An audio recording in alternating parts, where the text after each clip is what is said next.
കേരളത്തെ സംബന്ധിച്ചിടത്തോളം വിദ്യാലയങ്ങളിൽ എല്ലാ ആഘോഷങ്ങളും സംഘടിപ്പിക്കാം.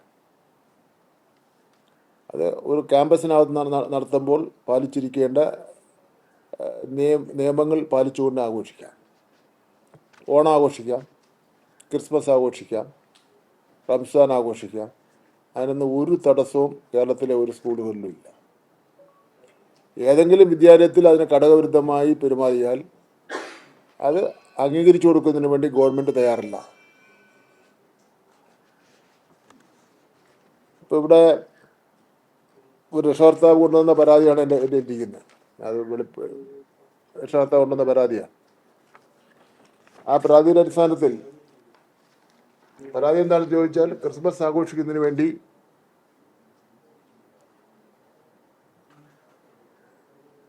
₹60 വെച്ച് പിരിച്ചു. അതിനുശേഷം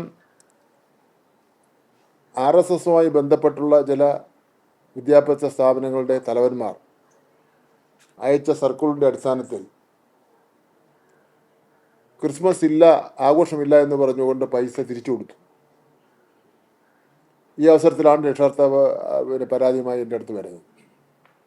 ഞാൻ ഇക്കാര്യത്തിൽ ഉടനെ സർക്കുലർ കൊടുത്ത് എല്ലാ സ്ഥലങ്ങളും അറിയിക്കാൻ സമയമില്ലാത്തതുകൊണ്ട് കർശനമായ നിലപാട് സ്വീകരിച്ചു. കർശനമായ നിലപാടെന്ന് പറഞ്ഞാൽ, ക്രിസ്മസ് ആഘോഷിക്കാനുള്ള അവസരമുണ്ട്.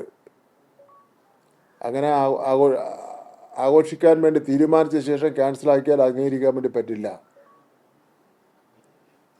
ഞാനിന്നിപ്പോൾ പൂജപ്പുര ഗവൺമെൻറ് സ്കൂളിലെ ക്രിസ്മസ് ആഘോഷങ്ങളിൽ ഞാൻ പങ്കെടുത്തു. അവിടെ മുസ്ലിം കുട്ടികളും ക്രിസ്ത്യാനി കുട്ടികളും ഹിന്ദു കുട്ടികളും എല്ലാ സന്തോഷത്തോടു കൂടി അവർ ക്രിസ്മസ് ആഘോഷിക്കുന്ന കാഴ്ചയാണ് കാണുന്നതിന് വേണ്ടി കഴിഞ്ഞിട്ടുള്ളത്.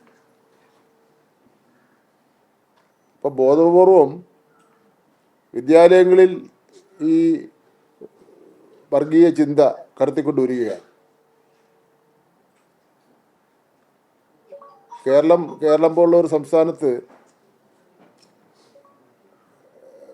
വിദ്യാഭ്യാസത്തിലൂടെ വർഗീയത കടത്തിവിട്ട് RSS കയറുന്നതിന് വേണ്ടിയുള്ള പരിശ്രമം നടത്തിക്കൊണ്ടിരിക്കുകയാണ്. അത് സമൂഹം ശ്രദ്ധാപൂർവം കാണണമെന്ന് പറയുകയാണ്.